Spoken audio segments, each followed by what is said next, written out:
How's it going, everybody? I just want to let you know, man, to be aware of one of the ways that the devil was trying to get you.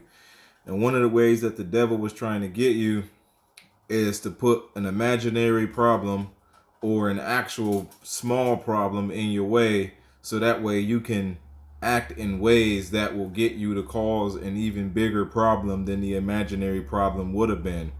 One of the things that a lot of people do is that they forget to be sober minded, and sober. They forget to be vigilant because their adversary, the devil, is walking about like a roaring lion, seeking who he may devour. Be careful about what you let yourself overthink. Be careful about what you let yourself go into a depression over, because a lot of times it's really not as bad as how you worry about it. A lot of the stuff you worry about will never ever happen that way. A lot of the stuff you have worried about never ever worked out that way.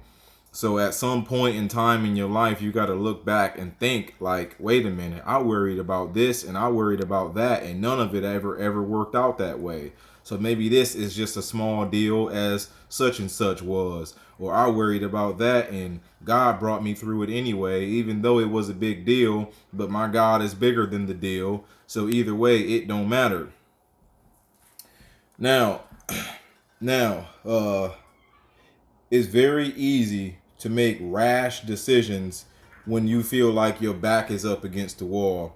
It's very easy to forget to it's very easy to forget about where God brought you out of when you are in something else or seeming to be in something else.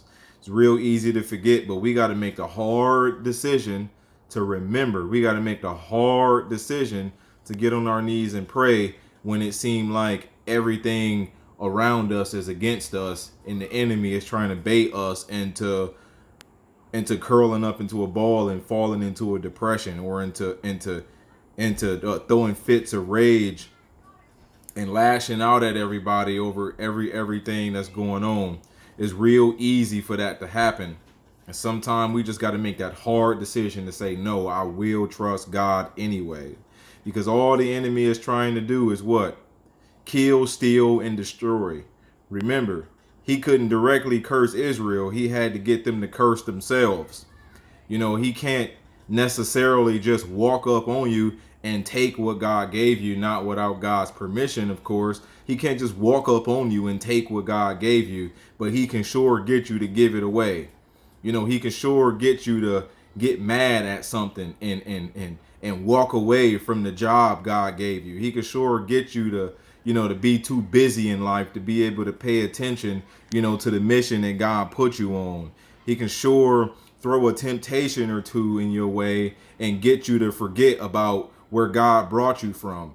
He can do that, and you got to be sober. You got to be sober minded, and you got to be vigilant, because your adversary, the devil, walks about like a roaring lion, seeking who he may devour. And you don't want to be one of those, you don't want to be one of the ones that's devoured because you're not paying attention. You're not keeping your eyes on alert. You know what I'm saying?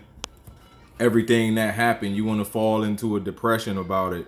Everything that happened, you want to throw fits of rage about it. Everything that happened, you want to make hard, rash decisions.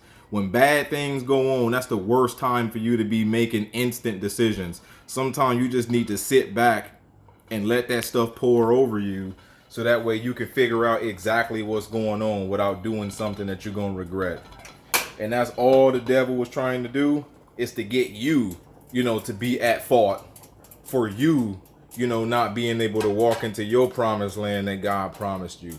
All he trying to do is say, look, it was you who did it. It was you. It's your fault. You know what I'm saying?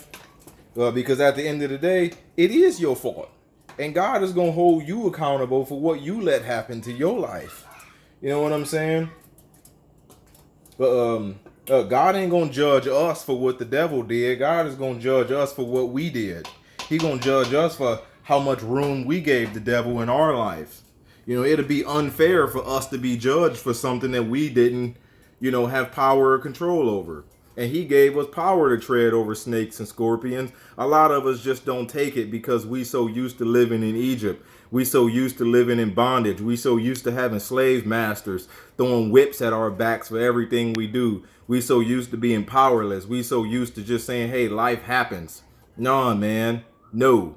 You as a child of God, you ought to dictate to life and tell life what ought to happen. You know what I'm saying?